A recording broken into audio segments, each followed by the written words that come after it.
Once again, good evening and a very warm welcome to our webinar on Arthrosamid injections. My name is Shrona and I'm hosting tonight's session.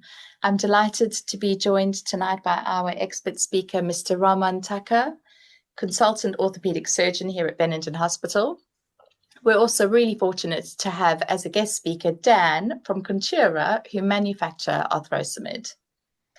Tonight's session will begin with a presentation from Mr. Thakur, followed by a live Q&A. If you have questions at any point, please feel free to submit them using the Q&A icon at the bottom of your screen. You're welcome to ask anonymously or include your name. Just a quick note, though, that the session is being recorded, so any names shared may be visible in the recording. To help us get through as many as possible, please keep your questions brief. If you are interested in booking a consultation, we'll share all of the relevant contact details at the end of the session. Over to you, Mr. Thakur. Thank you. Thank you, Sharona. Thanks for everyone for joining. I'm going to talk about Arthrosamid injection. Just a brief word about myself. I have trained in orthopedics back in Hyderabad, India, and then came over to UK and have trained in the southeast of England. Subsequently did a fellowship in hip and knee reconstruction in New York. Been a consultant orthopedic surgeon here at Bennington Hospital since 2012. My specialist interests include hip and knee replacement, robotic knee replacement, and arthroscopy ACL reconstruction. In this talk today, we are going to cover different aspects of management and brief information on osteoarthritis, treatment with Arthrosamid and other options, risks and recovery, how the procedure is performed, and any questions that you may have, we'll try and answer them. So the pathway will start with a consultation and obvious assessment. We take a history and look at the rest of your medical history, understand what are your symptoms, subsequently assess what is the range of movement, strength of the muscles, any instability in the knee, and what are our possible treatment options, whether it will involve an operation or whether it will be without a non-surgical option. Recommendations for exercise and weight management. Finally, part of the assessment would include either X-ray or MRI scan, and if surgery is planned, then fitness for anesthesia. What is osteoarthritis? Osteoarthritis is essentially a wear and tear mode of arthritis in the joint. This can be either age-related or it may be brought on initially by a trauma, whether it was an old football injury, a road traffic accident, or similar, and then gone on to progress with secondary osteoarthritis in the knee. The primary pathology appears to be the breakdown of the covering gristle or articular cartilage in the knee, which eventually, when it completely wears out, then bone-on-bone apposition happens in the joint, and subsequently either surgical or non-surgical options become relevant in management of the condition.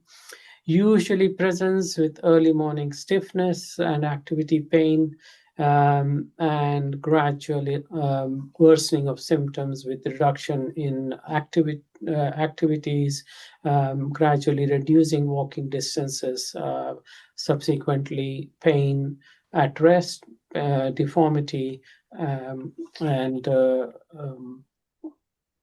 progressive intrusion into day-to-day activities. So one of the ways how the joints cause pain in osteoarthritis is the inflammation from the lining of the joint, the synovitis. And this is a fairly regular and major component of joint pain in arthritis. The lining of the joint gets inflamed around the knee and produces fluid, which affects the quality of fluid within the joint, and also because of the influx of pain fighting cells and production of enzymes that may actually cause further damage in the joint and hence cause pain, inflammation, and ongoing irritation and degradation of the joint. And this is again shown by, in this slide, I start off with the top right, where an injury or inflammation has caused irritation and damage to the synovial tissue. The affected area thickens, becomes inflamed. That itself can cause pain, but also it brings in inflammatory cells into the joint in response to inflammation, which produce various inflammatory proteins, and these can help the healing, but also they can build up of enzymes, can cause further breakdown of cartilage and ongoing problems with further damage to the tissues, and pain cycle continues. So what is Arthrosamid? Arthrosamid is one of the injectable treatments we use as a non-operative treatment for osteoarthritis. It is a non-biodegradable polyacrylamide gel, which is 2.5% polyacrylamide and 95% non-pyrogenic water. It is the first and only approved injectable gel that stays within the synovium tissue and helps combat inflammation, reducing swelling, and reducing pain. Because it also reduces the scarring around the joint, it can increase the suppleness around the joint and give the feeling of reduced joint stiffness. It helps reduce pain and enhance functional recovery. The effects may take between 4 to 12 weeks to be manifest, and some people may have a delayed response, as mentioned. Sometimes it is important to realize that this is not as immediately effective as a steroid injection, and full improvement might take a few months to manifest itself. Pain relief, I think I will leave to Dan to talk about the studies, but our experience with Arthrosamid has only been just over 2 years in UK, and we are still awaiting the outcome from UK studies. So Arthrosamid itself is fairly safe. There has been over 20 years of use of this polyacrylamide gel within humans in the form of Aquamid for aesthetic reconstructions in the face, or Bulkamid, which has been used for stress incontinence injections, bulking around the urethra in urology, field of urology. And that has been present for almost the last 2 decades. So we know that it is safe. How does this help, or what we do? We have talked about in osteoarthritis. It now works by similar action within the synovium, hopefully reducing inflammation and staying for a long time within the synovium, hopefully giving a longer term duration of relief of symptoms compared to the other injectable materials in the joint. It is administered via a one-step procedure performed under a local anesthetic. We ensure that we place the injection into the joint. We at Benenden use this with ultrasound to make sure that the injection is done into the joint cavity. We do give a single dose of antibiotic when the patient comes in to reduce potential risk of infection. We clean the injection site prior to starting the procedure. Local anesthetic is administered to numb the area, and also if there is a significant amount of effusion in the knee, this will be aspirated before injecting the Arthrosamid gel. These come in 6 1 ml syringes because they are quite thick gel, and we use 6 syringes of Arthrosamid injected into the joint. The needle is removed and a plaster is used to cover the injection site. I will hand over to Dan to talk about the outcome of studies, which have been primarily from Denmark. But yeah, Dan, please. Thank you so much, Mr. Thakur. So I've been given the job of giving a little bit of an overview of the studies that have been done over the last 16 years of Arthrosamid use in the knee to treat osteoarthritis. And as Mr. Thakur said, these patients were studied primarily in Denmark, where the product is manufactured, but also one of the studies actually included patients in the UK, Germany, France, and Italy. So in short, from a safety point of view, we know from the studies that the product is safe with no migration, because it's injected and stays in the synovium, and it doesn't migrate from there. There's no breakdown. It's a chemically stable product, and there are no serious device-related side effects in these studies. There were short-term issues with swelling and redness and pain, but those disappeared, without too much issue. So let's look in detail at what the studies showed in terms of patient response. The first one I'm going to mention in brief is the DAISY study, which was just a dosing study.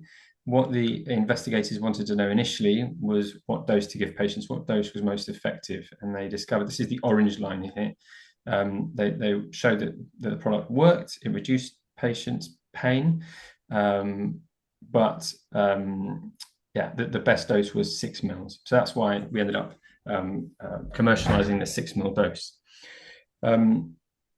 All these studies, by the way, measured the patients' what we call baseline pain, in other words, where they were on average at the start of the study, and then at various intervals, so going to, in some cases, in 2 of the studies, 5 years. The patients, all of them, again, in these studies, there's a degree of consistency, were moderate to severe in terms of their arthritis, what we call grades 2, 3, and 4, from some cartilage breakdown to a lot of cartilage breakdown. And the starting point, as I say, in terms of points of pain, was around 50 in all these studies. Obviously, it differs depending on the study, but around 50. So that gives you an idea of the degree to which the pain was reduced on average. So if we move on to the next study, we talked about the DAISY study, which was the dosing study. If we move on to the IDA study, which is this one of the 2 5-year studies.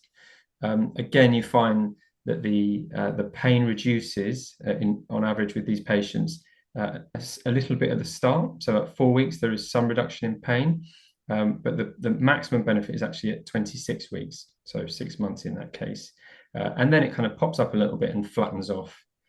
And then The ROSA study is another one that shows a similar pattern. So again, you get a sort of a smaller degree of response in the first few weeks, and then that really drops right down at 12 weeks. In this case, it peaks the benefit at 12 weeks and then flattens off. And then the last study is this yellow line, the LUNA study, which is still in progress. They're only at year 1 at the moment.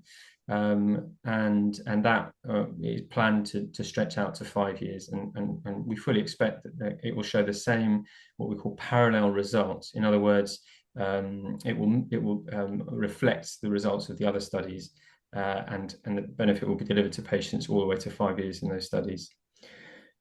So to summarize, as I said earlier, these patients had moderate to severe arthritis and went on average from about 50 to about 25 or 20, so about halving of their pain level. In some patients that have done better, their pain might have gone away completely, but in other patients, they would have had a much lower response or no response. So this is an important thing to consider with these studies. They're the average result, but clearly you can see that on average, they are getting an improvement in their pain scores.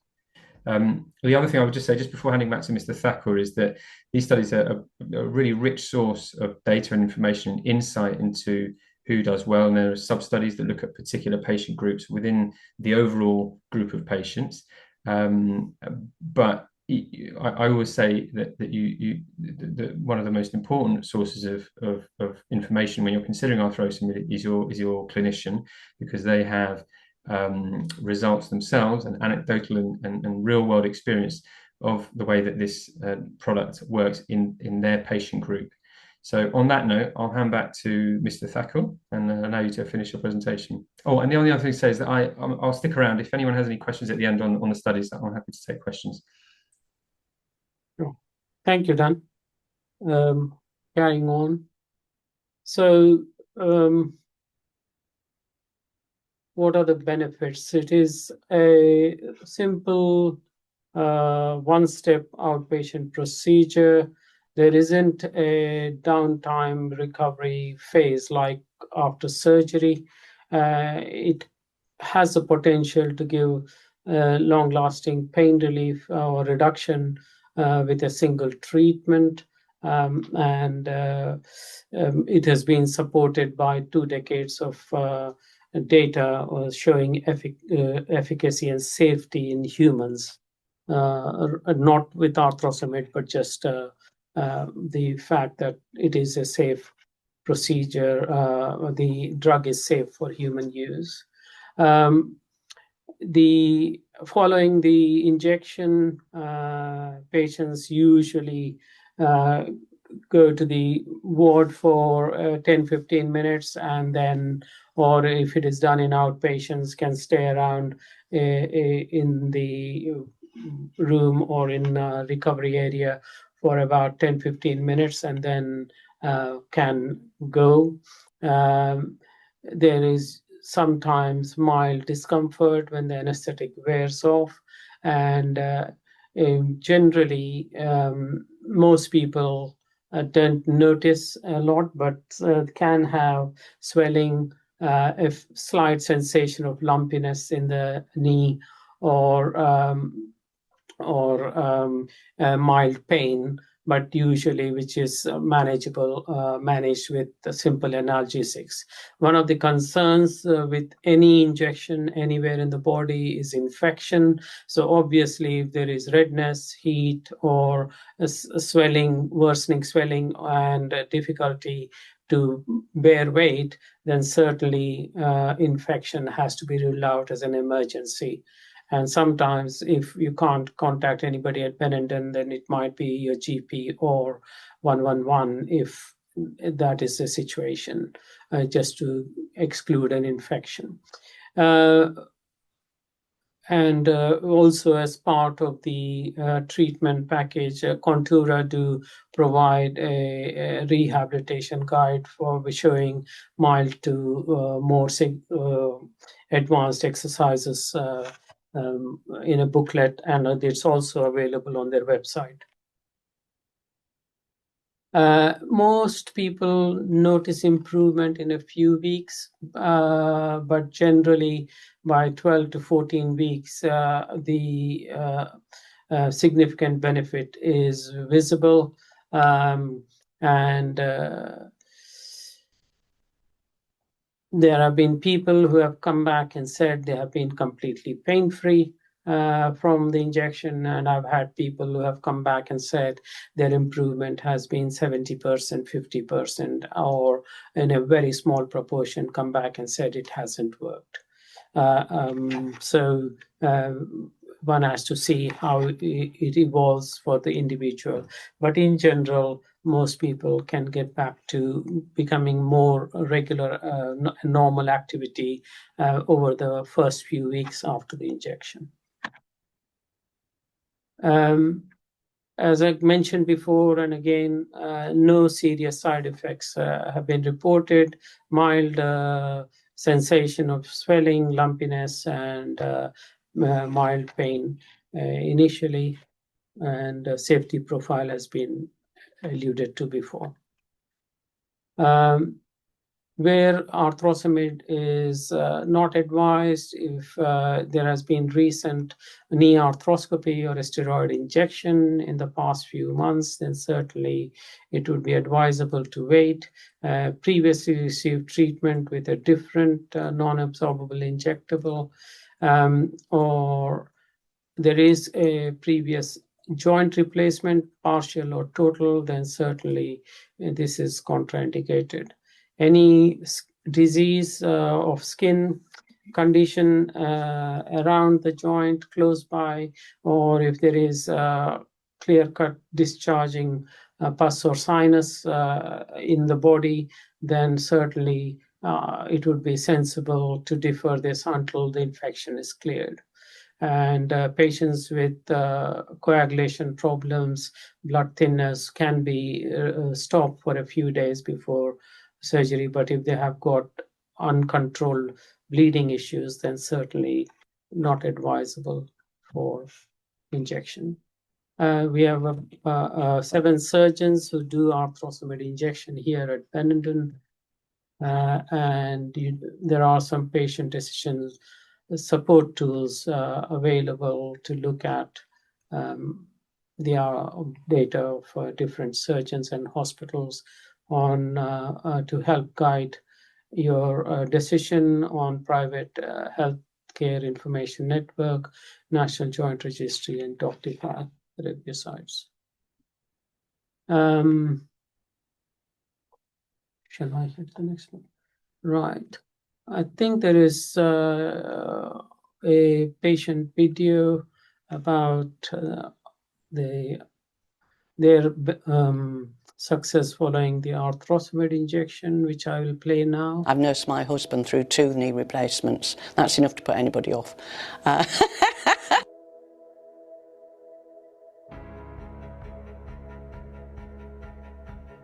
I've had problems with my knees for a very long time.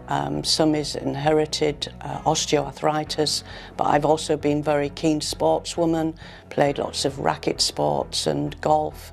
The pain was very severe, between 7 and 9 out of 10 on a daily basis. My GP prescribed painkillers, but after a time they lost their effectiveness. I had extensive physiotherapy. Strapping, ice, heat, support. Nothing seemed to work for any length of time. I'm a great one for looking online for solutions and the invariable Dr. Google. And so I learnt about Arthrosamid for the first time. I wholeheartedly would recommend it. It's less invasive than knee replacement. Your recovery is quicker. But this is a repeatable treatment. So if it lasts me for 4 or 5 years and I have to have it again, I wouldn't hesitate. It was miraculous. In 12 weeks, I was as though I'd never had an injury, never had osteoarthritis, never had anything.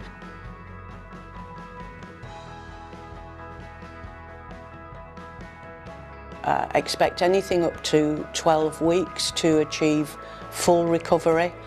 I probably pushed that a little bit. I'd qualified for a national final at golf, and it was in a week's time. And he said, fine, but don't expect too much from the joint, and take care of the knee. So I did play in that final. Obviously I didn't win because I was still in recovery mode. Pain relief is now not required and I'm fully fit, fully mobile.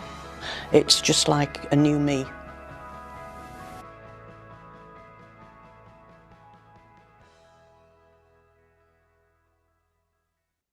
Next.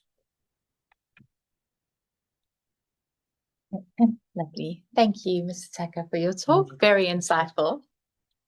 We will move shortly into our Q&A session. We're very pleased to have so many of you with us today. And while we may not be able to answer all of your questions, we will do our best to cover as many as we can. On the slide in front of you, you can find information on how to arrange treatment at Benenden Hospital. So we'll leave the slide up while we move through the Q&A so that you can take your notes. But moving on, I'd like to touch upon a comment made during that video and a question from Anthony on the screen where he asked, how many times can Arthrosamid be repeated? My experience has been only one, but as in one patient to the second injection. But Dan, can you answer that, please? Can I bring you in? Yeah, sure. So the question was, how many times can Arthrosamid be given? That's right. Yeah, be repeated. Yeah. Yeah, there's no limit actually. I guess a clinician, whoever that happens to be, would have to think and discuss with the patient, how the first injection had gone, if they'd had a response to it, and whether there's any motivation, if you like. I mean, I think if you responded for, say, I don't know, 6 months and then the response wore off, maybe you're not the right patient for it. But if you got 3 to 5 years out of it, you might say, you know what, that we haven't studied it as a company, but given it worked once, it's worth a shot again. It's designed to be a permanent implant that has a long-term effect by changing the properties of the synovium. It actually makes the synovium more elastic, and it stays in there, as Mr. Thacker was saying. So in some senses, it shouldn't need to be re-injected. And actually, I think that's definitely the minority of cases. Most patients, if they respond, they get long-term effects. As you saw from the study, the line stays flat. Does that answer the question? It does. Thank you. Yeah. So I think the point I would just like to add there is that whatever, any of these injections are not a cure for the problem. First point. If they work and they help. And if they have worked for a while, for say a year or two, and then it has started to become more painful, yes, one can try and see if that can become a bit more easier. But the likelihood is that if the progression is more and it is getting worse, then the patient is probably heading for a knee replacement. Okay. Thank you. Thank you, Mr. Tucker. And actually, that leads me into another question posed by Linda, where she asked, could a knee replacement still be done following an Arthrosamid injection, whether it was successful or unsuccessful? Yes, it can be done. So it is not a contraindication after an Arthrosamid to go ahead and have a knee replacement. It can still be done. Lovely. Thank you. So another question posed to us by Pamela is, if the treatment does not work, can it be reversed? Not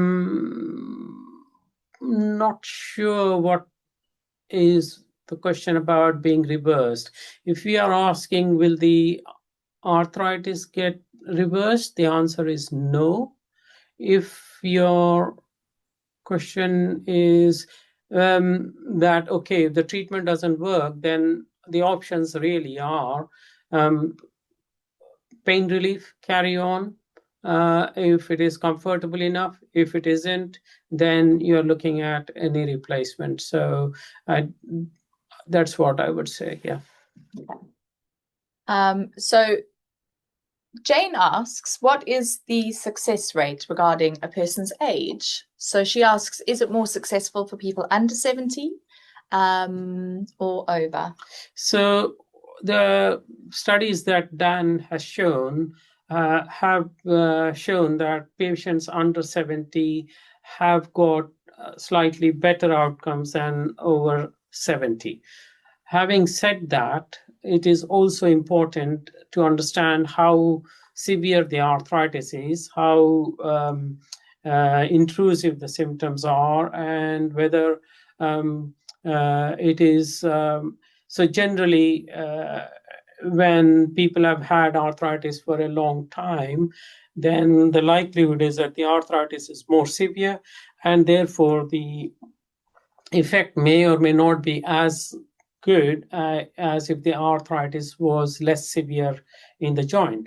And the second corollary to that is I have seen patients who have had less severe arthritis, and I've seen not having had a expectation as in that they will be completely pain-free, as opposed to somebody who has had quite severe arthritis and expecting about 60-70% improvement, and have got actually more than 70% improvement in their symptoms and improved function. So it is, I think, to a certain extent what people are expecting and how much improvement people are expecting. So it is sometimes not just necessarily the age, it is also the severity of arthritis and the expectations. If people are thinking that my knee will be completely normal, I think the lady in the video was really exceptional, and she has had an excellent outcome. But I can't say that people should expect it should be all normal or completely pain-free. You may still get an occasional twinge of pain. It may still be painful with more severe exertion and things like that. So it is something to bear in mind that it is not something that will reverse the damage in the joint, and people may still continue to have minor symptoms. Can I just add to Sharona? Can I just add to Mr. Thacker's comments about this business of whether you're likely to what your chances of success are depending on whether you're over 70 or under 70. Obviously, we have these published stats, which are, I mean, if you're interested, they're 80%, around 80% in the under 70s and 63% in the over 70s. But and they are a guide only. As Mr. Thacker was saying, you know, there are other factors at play, the degree of benefit, and the studies were done on really all comers. Whereas, what I mean by that is they were done when we really didn't have a lot of insight into who were the winners, let's call them. In other words, the patients who invariably do well.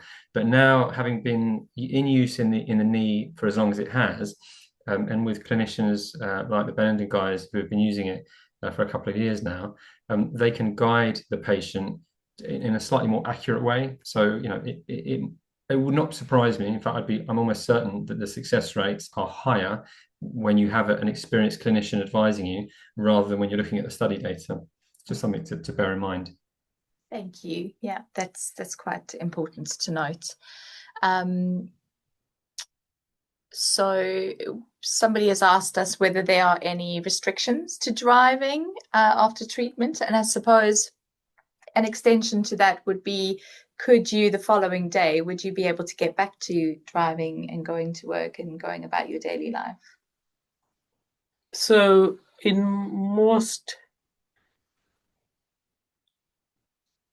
people, we recommend taking it easy for 48, 72 hours after the injection.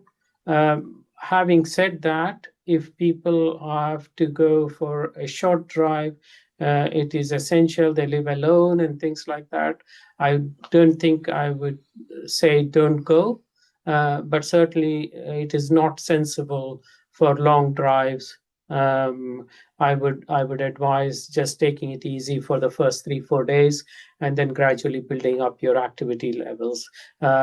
Similarly, with exercise as well, we usually say give it a week or so, and then start exercise and rehab regime. So generally, any injection, it is sensible to take it easy for about 48 hours afterwards.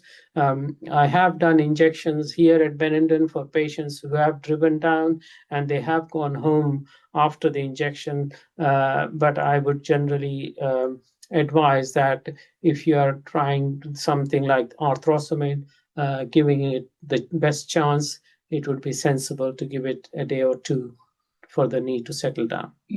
Yeah, that sounds lovely. So Anthony asks, what is the benefit of this Arthrosamid over something like hypertonic acid injection? So I think what you're talking about is hyaluronic acid injection, which is the natural lubricant in the joint. The studies have shown that hyaluronic acid injections can give benefit for 6 months to a year, and may need to be repeated after a year. As I said, the studies are still ongoing in the UK population to confirm that their long-term benefits after an Arthrosamid injection are similar to the Denmark study, and hopefully that will clarify if the benefits are longer term, then that is the major possible benefit of the Arthrosamid injection. But obviously, we have had some small proportion of patients who have not derived that long-term benefit. And how would you compare Arthrosamid with something like a steroid injection? So steroids usually, both hyaluronic acid and steroid are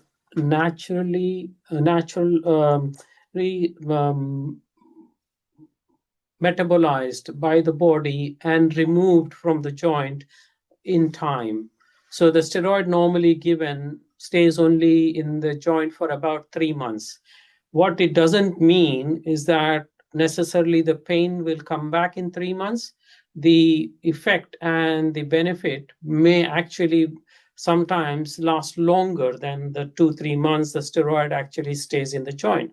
Similarly, hyaluronic acid is supposed to stay in the joint. The companies who manufacture these say do not repeat hyaluronic acid before 6 months. So there is the situation where hyaluronic acid injections, again, whether it is hyaluronic acid or Arthrosamid or steroid, both of these substances are gradually taken off by the body and they are no longer in the joint after several months. And then the effects will obviously peter out, and then patients get the pain back. Whereas with Arthrosamid, if it works, hopefully the gel itself stays within the joint lining, the synovial lining, for a very long time and might continue working. Thank you. Jill wants to know if Arthrosamid would be a good option for her. She has mild osteoarthritis, but also a recent traumatic damage, which was caused because of the osteoporosis that she has. Would you recommend that she could potentially be a good candidate for Arthrosamid? So what I would recommend, Jill, is to book a consultation with us here at Benenden Hospital. We can assess the situation, understand what is the source of your pain, and if it is obviously the arthritis, then possibly the Arthrosamid might be appropriate. But if it is the actual fracture things, then that may have to be looked at more closely and understand what treatment and what options are available to help with your pain relief in that situation. Yeah, so seeking advice from your local consultant. or local consult. Yeah. Lovely, thank you. And then I'm just going to circle back to the discussion that you had around hyaluronic injections and steroid injections. Would they be a restriction to having an Arthrosamid injection later on? I think whether it is steroid or hyaluronic acid, I think it is a similar thing that they would like us to wait for Arthrosamid injection for the 3 months period. At least, okay, yeah. Just so that it can clear out. So Pamela is asking whether Arthrosamid can be used in other joints, for example, hips or shoulders. I don't think they are licensed for other joints. It will have to be a discussion between your treating surgeon as to whether an off-license thing. Dan would probably not want to hear this. But basically, that is something that has to be discussed between you and your surgeons. But generally, Arthrosamid is licensed only for the knee in UK. Yeah. Okay. Yeah, just to add, yeah, absolutely. We don't have an indication. We don't have the license for any other joints. It has been used in other countries and other joints, but because we don't have the license, from a regulatory point of view, we're not really allowed to comment.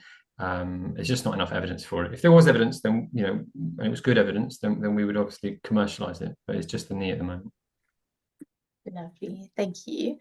Peter states that he has had a meniscus tear, which is getting better. This occurred in May, but he has since had an MRI which confirmed osteoarthritis, and he's had a steroid injection. So he wanted to know if you think that would help. So if your pain is better controlled now and your knee is doing well, then I would suggest wait and see how things will evolve. If you are still getting pain from the arthritis, then certainly something, and if the steroid had helped for a short period, which is always a good thing in my opinions, then certainly an Arthrosamid in future might help. Thank you. So one of our attendees is asking whether a Baker's cyst would need to be drained first before having this procedure done.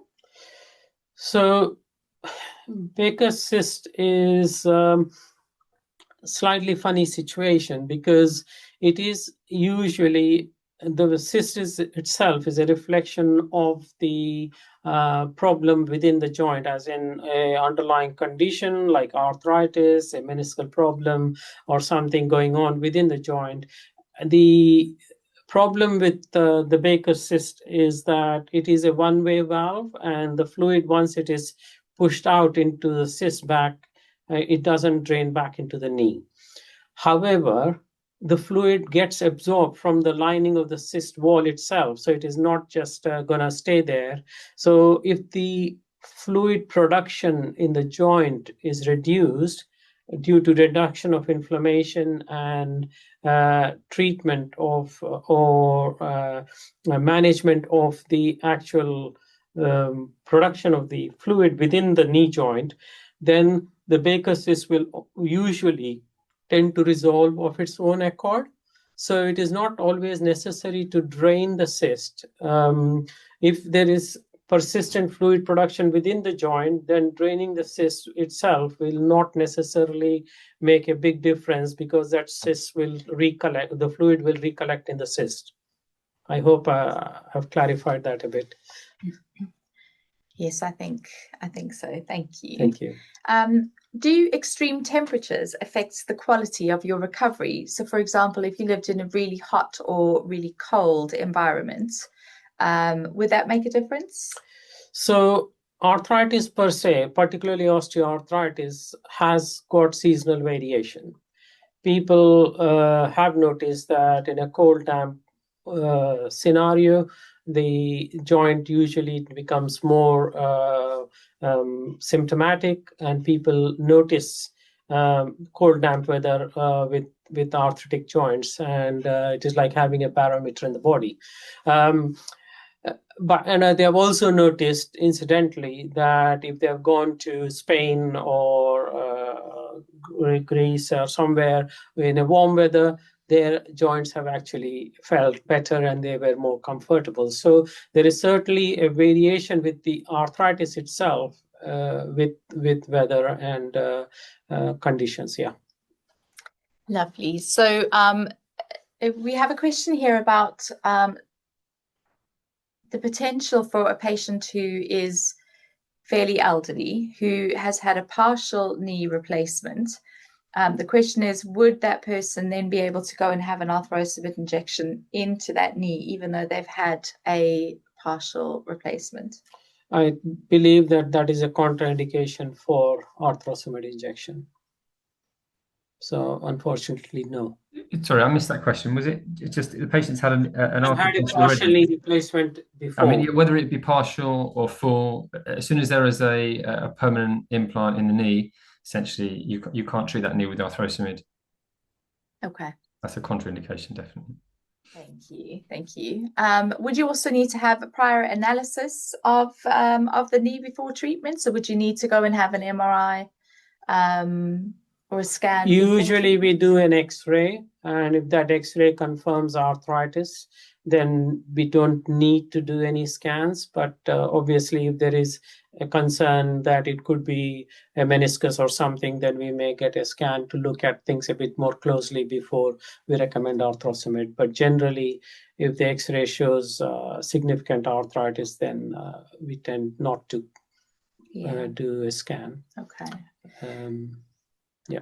Thank you. And in the case where we have other ailments within the body, so for example, if somebody had a heart condition or has had a heart bypass, and they present with, sore knees or arthritic knees, they're trying to avoid undergoing surgery. Do you think that the Arthrosamid would be a good option?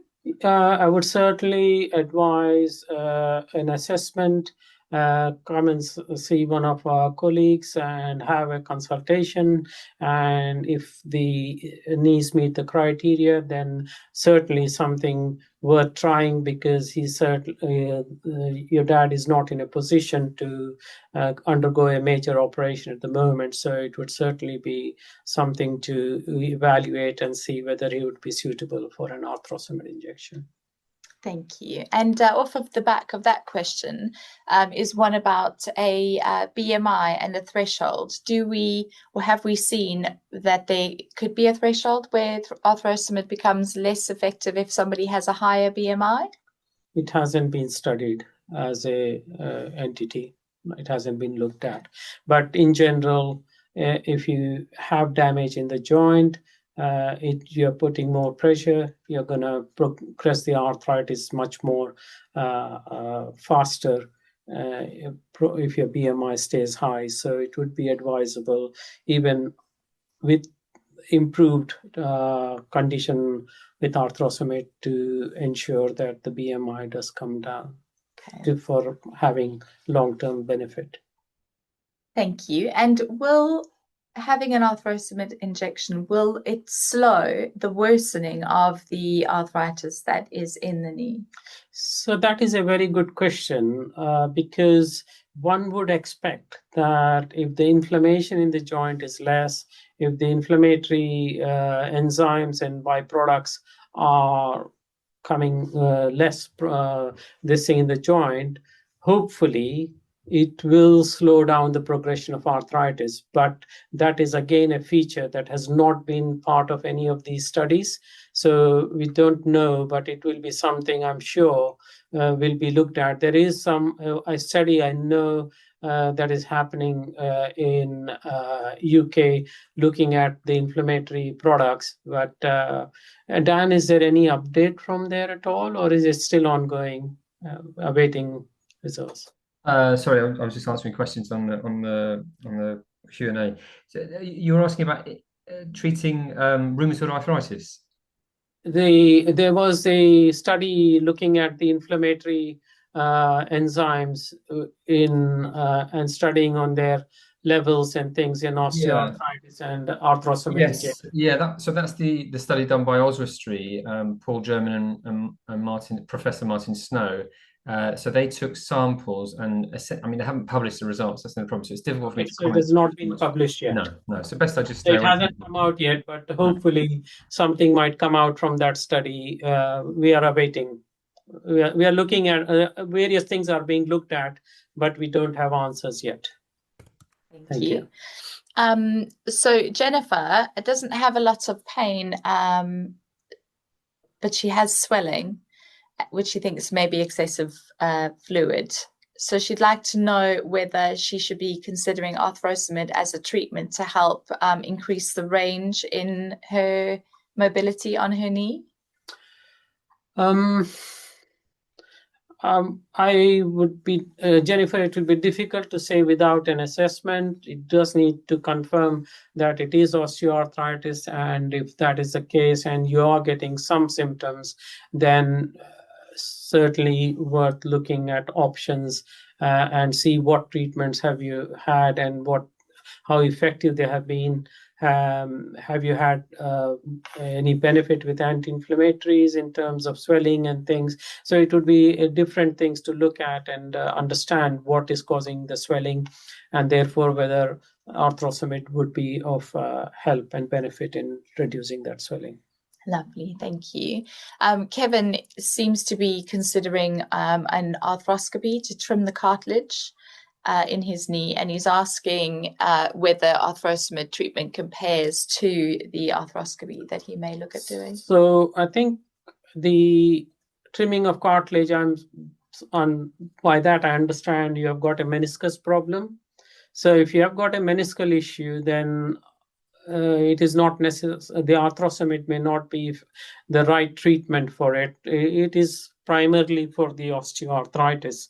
So if the meniscus is giving you significant symptoms with pain, instability, and things like that, then certainly arthroscopy would be the way forward. If it is part of the osteoarthritis and the arthritis is the major problem, then an Arthrosamid might be a suitable option. Lovely. Thank you. So one of our attendees has asked about the approval for Arthrosamid here in the UK. And the question is, how has it been approved and who has it been approved by? Dan, do you want to answer this one? Oh, I was reading a question, so I missed that. Was the question around who has approved Arthrosamid, as in which countries? The regulatory authority in UK has approved it. Yeah, so it got CE marking in 2021, and that was off the back of the data that had been collected in the previous 11 years. So at that point, it was possible to sell it in all different countries in Europe, including the UK. We haven't actually launched in, have we? No, I think we have launched in most of Western Europe now, actually, and Canada and New Zealand. So obviously the company has kind of sort of carefully expanded its operations, and so it's not available absolutely everywhere. It's as I say, it's available in those countries: Western Europe, Germany, France, Italy, the UK, and expanding essentially all the time. Thank you. Thank you. And then Jane has asked, when will studies be concluded in the UK? I'm assuming that this means studies for use in joints other than the knee, seeing as... No. The ongoing studies. I would hope that usually most of these studies usually look at a couple of years time frame in terms of recruitment of patients and all. And once the study data, everything is completed and the time frame of follow-up time frame has finished, then they will studies reports are published. So usually it takes between 3 to 4 years for most of these studies outcomes to come out here. Thank you. And then one of our attendees would like to know, is there an age limit to which you would stop administering Arthrosamid? No, not really, because if somebody is in their 90s and have osteoarthritis, they can't have surgery, then one may wish to try something to help their symptoms. One does understand that it may not give them 100% relief, but having 50-60% less pain might be in their interest and in their benefit, causing particularly if they feel unsteady and things like that, if they can build up their muscles and have less pain and easy to transfer and things, then it will be a bonus for that person. So it is essentially a question of individualizing the treatment. It is not something that I would restrict just on the basis of age. Yes. Yeah. And then somebody would like to know if they already have existing X-ray and MRI images, would they be able to use that, or would we need to repeat the images ahead of treatment? If you let the team know when you're booking your appointment that you have had these investigations done, then we can get them across and have a look and go through those investigations with you, so that you don't have to have them repeated. So long as they have been done within the last 4 to 6 months, then usually we can go with them unless we need to repeat them. But yeah. Thank you. Lovely. So. Thank you. So thank you all again for your questions and for being part of this evening's session. If we haven't covered your question and you've provided your name, we will follow up with you via email. Can we move to the next slide? There we go. We're pleased to offer a 50% discount off the value of your consultation if you book during August, a callback from your dedicated private patient advisor, an email with a recording of this session, treatment information and loyalty reward points, as well as updates on future events and health news. We'd really appreciate it if you could take a moment to complete the short survey at the end of the session, as it helps us to improve and tailor future webinars to your needs.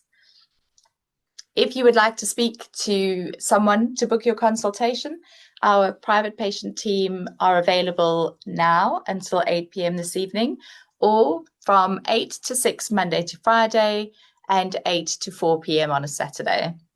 You will find the number on the screen at the moment, so take that down. We also have upcoming webinars on a range of topics, including plastic surgery, glaucoma treatment, and shoulder pain treatment. You can sign up for these on our website. Finally, thank you to Dan for joining us. No problem, my pleasure. Sorry, I'm just coming off mute. Thank you from all of us here at Bennington Hospital for joining us. We hope to hear from you soon. Thank you. Take care. Thanks, everyone. Bye now.